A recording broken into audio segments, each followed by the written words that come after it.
Nous sommes aujourd'hui à Mézille pour les travaux de restauration de l'église et de son beffroi du XVe siècle.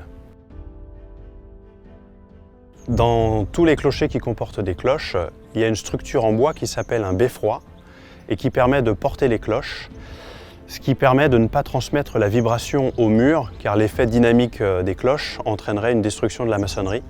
Donc tous les clochers comportent un beffroi et celui de Mézille date du XVIe siècle. On peut le visiter, suivez-moi.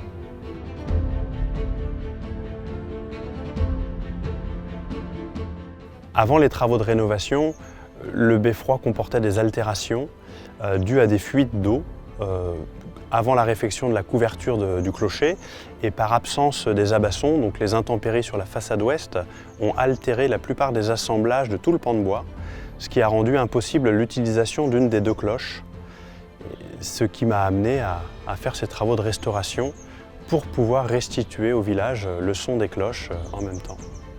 Les principaux défis en termes de technique sur ce projet, ça commence par l'accès. L'accès au chantier se fait par un petit escalier. Il est impossible d'emmener autre chose qu'une perceuse par l'escalier. Et donc l'accès et l'approvisionnement se font par les abassons à l'aide d'une grue. Et c'était la première difficulté. Ensuite, le travail dans le clocher est très compliqué puisqu'on a peu de place. Tous les bois sont très lourds, demandent beaucoup de matériel pour être déplacés. Et la complexité aussi de la mise en œuvre puisqu'on est toujours coincé entre une contrefiche, une croix de Saint-André et une traverse. Et ça demande beaucoup de méthode, beaucoup de réflexion avant de mettre une seule pièce de bois. Pour les matériaux, uniquement du chêne français de la forêt d'Orléans. Et la technique, on a reproduit ce qui existait. On a démonté une pièce de bois, on a observé l'assemblage, c'était une queue d'aronde, un tenon mortaise, un mi-bois, et on l'a refait à l'identique, section et assemblage identiques. Il y a eu plusieurs moments marquants ou difficiles dans le projet, notamment la mise en sécurité du plancher, puisqu'on l'a démonté pour changer un sommier en sous-œuvre. On a dû faire un plancher suspendu à 12 mètres au-dessus du vide et des voûtes. C'était la première étape. Ensuite, le changement pièce par pièce des bois de grosses sections, 30-30 de 4 mètres, ça pèse, il faut des tire forts, il faut des palans, tout en ayant suspendu les cloches et le beffroi avec des tire forts de 5 tonnes. Il y a toujours l'appréhension qu'un drame arrive et donc même techniquement, on n'est jamais à l'abri d'une erreur et donc chaque étape était un défi et qu'on a su relever étape par étape. La mission d'un charpentier dans la restauration du patrimoine historique, elle est de restituer l'ouvrage tel qu'il était. Voilà.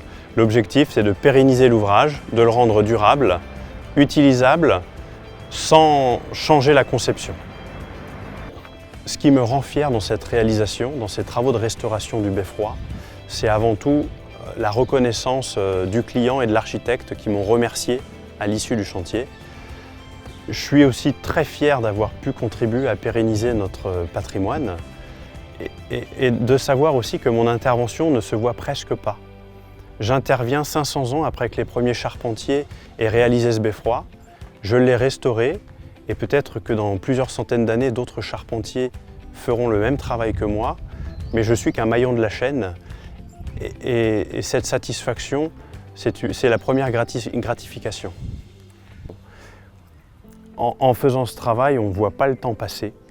Les journées se terminent avec la satisfaction d'avoir accompli un travail de qualité en ayant le plaisir de faire des copeaux dans un clocher d'église. C'est une grande satisfaction. Énormément de plaisir pour moi et pour tous mes salariés qui ont travaillé sur ce projet. La restauration de ce beffroi et la remise en marche des deux cloches en même temps à la volée va permettre de redonner au village de Mézille une vie qu'elle connaissait avant que le beffroi ne soit plus utilisable. La gaieté d'avoir les volets des cloches pendant les mariages et puis la ponctuation des jours et des heures pour les habitants et les villageois. Je m'appelle Dimitri Frot, je suis charpentier et j'ai une petite entreprise artisanale de 7 salariés à Souppes-sur-Loing.